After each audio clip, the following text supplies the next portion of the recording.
नमस्कार दोस्तों, मैं आशु आपका स्वागत करता हूं हमारे YouTube channel digital study point में। तो दोस्तों, आज की हम अपनी इस वीडियो में फंडामेंटल ड्यूटीज़ को डिस्कस करेंगे, जो कि हमारा लेक्चर नंबर 5 है। इसके पहले हम लेक्चर नंबर 4 में क्या डिस्कस कर चुके हैं दोस्तों, फंडामेंटल्स जो DPSP हैं दोस्तों, directive principle of our state policy, दोस्तों हम उनको डिस्कस कर चुके हैं डिटेल में। उसके जो 51 के ए में दोस्तों जो दिया गया है क्या फंडामेंटल ड्यूटीज़, आज हमको उनको डिस्कस करना है, जो कि कितनी है कुल दोस्तों 11 हैं। यदि आपने पिछली वीडियो नहीं देखी है जो कि राज्य के नीति निर्देशक तत्व की थी, तो आप दोस्तों ऊपर आई बटन पर लिंक दी है, आप वहां से उसे देख सकते हैं। और प्ले लिस्ट यदि फॉलो करना चाहें आप पूरी कंप्लीट पॉलिटी के लिए दोस्तों, तो आप प्ले लिस्ट भी फॉलो कर सकते हैं, जिसकी लिंक आपको ऊपर आई बटन पर मिल जाएगी। और यदि ज्योग्राफी की लिंक चाहिए दोस्तों, ज्योग्राफी कंप्लीट, तो उसको आपको चैनल पर विजिट कर सकते हैं। आप चैनल पर विजिट करके आप ज्योग्राफी कंप्लीट डिस्कस कर सकते हैं। और आप चलिए दोस्तों आगे बढ़ते हैं, डिटेल से डिस्कस करते हैं फंडामेंटल ड्यूटीज़ को। फंडामेंटल ड्यूटीज़ की बात करें तो दोस्तों किस पार्ट में है फंडामेंटल ड्यूटीज़, पार्ट 4 में है। इसके पहले हमने जाना कि पार्ट 4 ए में है क्या फंडामेंटल ड्यूटीज़, और पार्ट 4 में क्या है, पार्ट 4 में DPSP थे, जिसको हमने अपनी पिछली लेक्चर में लेक्चर नंबर 4 में डिस्कस किया। और पार्ट 3 में क्या था, पार्ट 3 में था क्या, फंडामेंटल्स राइट अर्थात मौलिक अधिकार थे। दोस्तों यदि हम फंडामेंटल ड्यूटीज़ की बात करें तो ये कहाँ से लिए गए हैं, तो दोस्तों ये USSR से लिए गए थे, जो कि अब दोस्तों USSR ना होगा दोस्तों, टूट गया था 1992 में। तो USSR 15 कंट्रीज में टूट गया था, जिसमें से मेजर जो कंट्री है मेन रसिया है। यदि हम बात करें दोस्तों भारतीय संविधान का भाग चौथा ए मौलिक कर्तव्य से संबंधित है। अब तक दोस्तों इसमें कितने 11 मौलिक कर्तव्य हैं। कितने दोस्तों, पहले 10 थे, और दोस्तों 86वें संविधान संशोधन के द्वारा, जो कि कब हुआ था, 42वें संविधान संशोधन और 46वें संविधान संशोधन के द्वारा मौलिक कर्तव्यों को जोड़ा गया है। और दोस्तों मूल रूप से भारत के संविधान में यह कर्तव्य नहीं थे। जब संविधान जब बना था तब मौलिक कर्तव्य हमारे में नहीं थे, परंतु जो 42वां और 46वां संविधान संशोधन हुआ उसके अनुसार हमने USSR के संविधान से लेकर, हमने किसको दोस्तों, USSR के संविधानों से लेकर अपने 51 ए में मौलिक कर्तव्यों को जोड़ दिया गया, अर्थात फंडामेंटल ड्यूटीज़ को जोड़ दिया गया था। चलिए आगे बढ़ते हैं।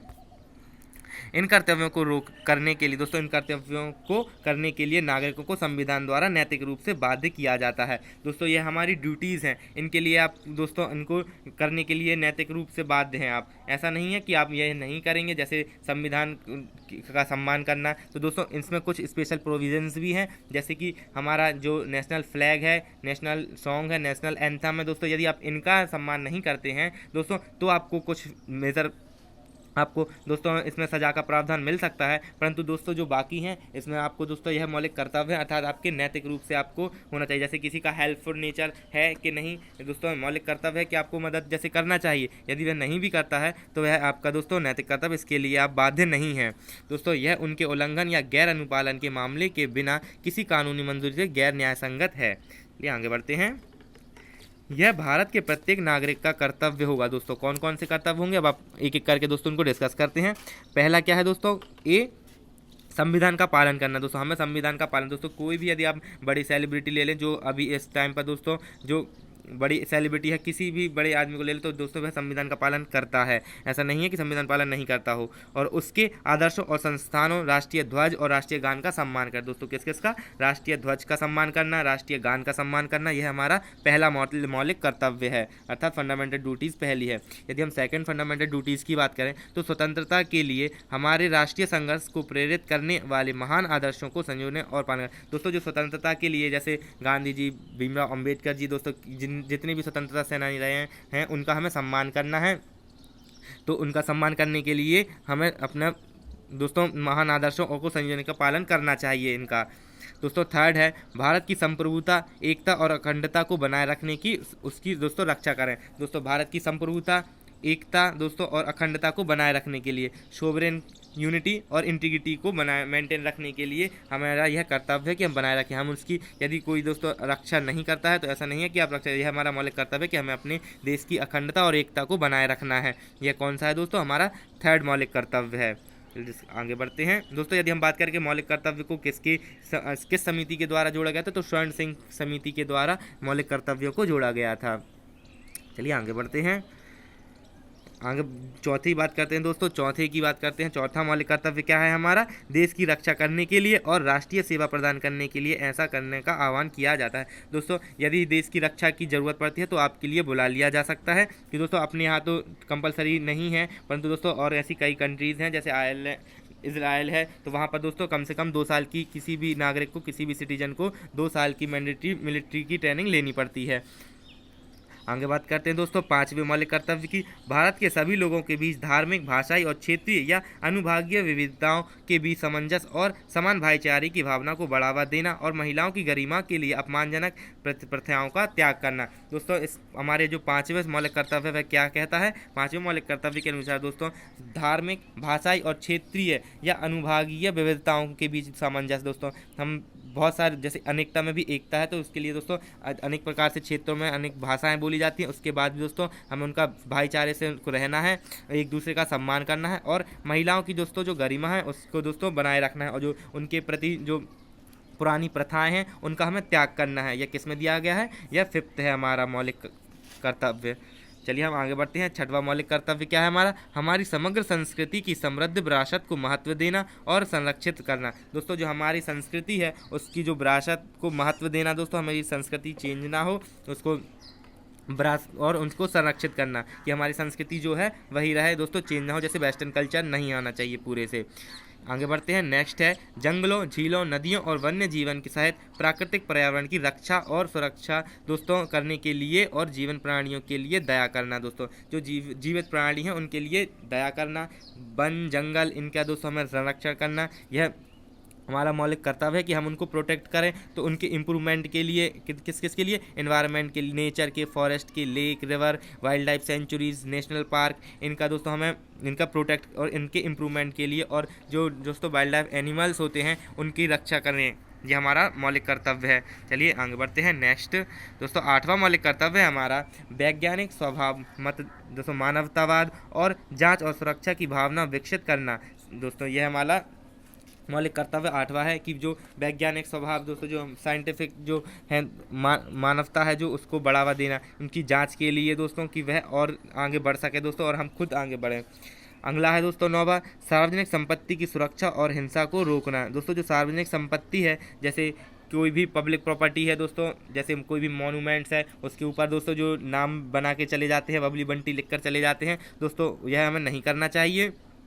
इसको रोकना और उसकी सुरक्षा करना दोस्तों यह हमारा मौलिक कर्तव्य है।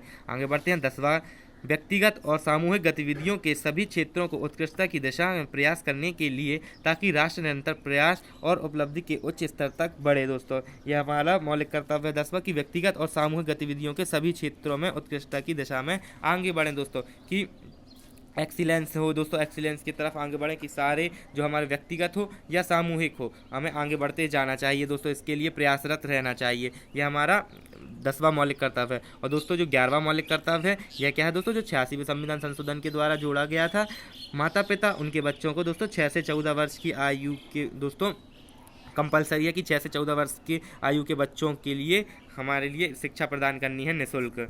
तो दोस्तों आगे बढ़ते हैं, इसके और फैक्ट्स के बारे में जानते हैं। मौलिक कर्तव्य से जो फैक्ट्स हैं, जैसे कि मौलिक कर्तव्य केवल नागरिकों के लिए लागू होता है, ना कि दोस्तों मतलब क्या हो कि मौलिक कर्तव्य हमारे इंडिया के नागरिकों के लिए ही एप्लीकेबल है, जो फॉरेनर्स के लिए नहीं है। जो फॉरेनर्स आते हैं उनके लिए मौलिक कर्तव्य नहीं है लागू। भारत के दोस्तों किससे लिया है? यूएसएसआर से मौलिक कर्तव्यों की अवधारणा को उधार लिया है। कहाँ से दोस्तों?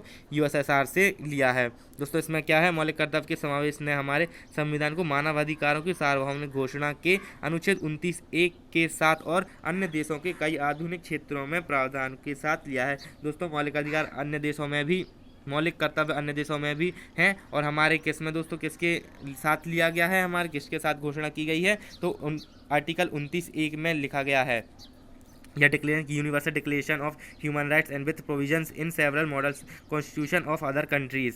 दोस्तों आगे बढ़ते हैं। अनुच्छेद 51A में 10 खंडों में से 6 सकारात्मक हैं दोस्तों। कितने?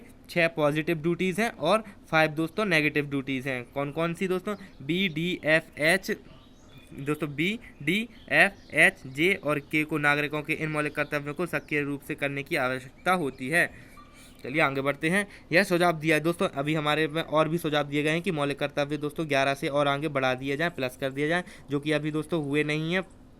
यह सुझाव दिए ही जाते हैं। कौन कौन से दोस्तों? कि कुछ और मौलिक कर्तव्य, अर्थात एक चुनाव में मतदान करने का कर्तव्य, कि चुनाव में मतदान करने का दोस्तों एक कर्तव्य होना चाहिए, क्योंकि अभी चुनाव देना नहीं देना दोस्तों सिटीजन के हाथ में है। कई नहीं भी देते हैं, परंतु दोस्तों देना चाहिए, चाहे भली दोनों पार्टी में से कोई भी हो, दोनों ही भ्रष्ट है, ये हम सब जानते हैं, परंतु दोस्तों दो में से एक को देना पड़ेगा, क्योंकि यदि आप नहीं भी देंगे और यदि कोई एक भी वोट देगा तो उन दो में से एक जीत ही जाएगा।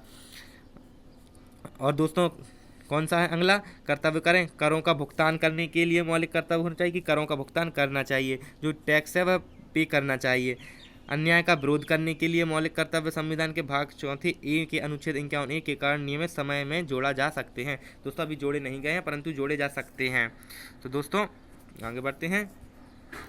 नेक्स्ट है, यह सुनिश्चित करने के लिए कि राष्ट्रीय ध्वज, दोस्तों राष्ट्रीय ध्वज भारत के संविधान और राष्ट्रीय गान के प्रति कोई अपमान नहीं दिखाए। अपमान का निवारण राष्ट्रीय सम्मान अधिनियम 1971 के अधिनियम में किया गया है। दोस्तों जो राष्ट्रीय सम्मान अधिनियम 1971 आया है उसमें लिखा गया है कि राष्ट्रीय ध्वज का, भारतीय संविधान का, राष्ट्रीय गान का, इसमें दोस्तों आपको यदि आप अपमान करते पाए जाते हैं तो आपको सजा होगी। भले मौलिक कर्तव्य है दोस्तों, आप बाध्य नहीं है, परंतु यदि इनका आप उल्लंघन करते हैं तो आपको सजा हो सकती है। राष्ट्रीय ध्वज और राष्ट्रीय गान के अनुचित उपयोग को रोकने के लिए स्वतंत्रता के बाद प्रति और नाम अनुचित प्रयोग पर रोक अधिनियम 1950 जल्द ही लागू किया गया था। दोस्तों 1950 में ही यह लागू कर दिया गया था कि राष्ट्रीय ध्वज, राष्ट्रीय गान और भारतीय संविधान का दोस्तों जो प्रतीक है, जो हमारा अशोक चक्र है दोस्तों, 24 की जगह ऐसा नहीं हो सकती। जो 3:2 में हमारा ध्वज है तो ऐसा नहीं कर सकते कि 3:3 में बना दिया, और यदि अशोक चक्र में 24 तिलियाँ होती हैं जो यहाँ पर, ऐसी नहीं हो सकता कि 20-22 करके आप कैसे भी करके बना सकते हैं। यह प्रॉपर जो है दोस्तों वैसे ही बनाना पड़ेगा कि 3:2 में ही उसको लेना पड़ेगा लेंथ एंड विड्थ। चलिए दोस्तों आगे बढ़ते हैं। यह सुनिश्चित करने के लिए कि राष्ट्रीय ध्वज के प्रदर्शन के संबंध में सही उपयोग अच्छी तरह से समझा जाता है, इस विषय पर समय समय पर जारी निर्देशों को भारतीय ध्वज संहिता में संहित किया गया है, जिसे सभी राज्य सरकार को उपलब्ध कराया जाता है। आगे बढ़ते हैं। तो दोस्तों यह थी आज की वीडियो। यह वीडियो आपको कैसी लगी आप कमेंट बॉक्स में बताइए। यदि आपको वीडियो पसंद आए तो इसे लाइक करिए, शेयर करिए और हमारे चैनल को दोस्तों सब्सक्राइब करिए। Thanks for watching. यदि दोस्तों आपको और वीडियोस इसकी देखनी है तो ऊपर आई बटन पर लिंक दिया, वहाँ से उसे देख सकते हैं। और दोस्त हमारे चैनल को प्लीज़ सब्सक्राइब करिए। Thanks for watching.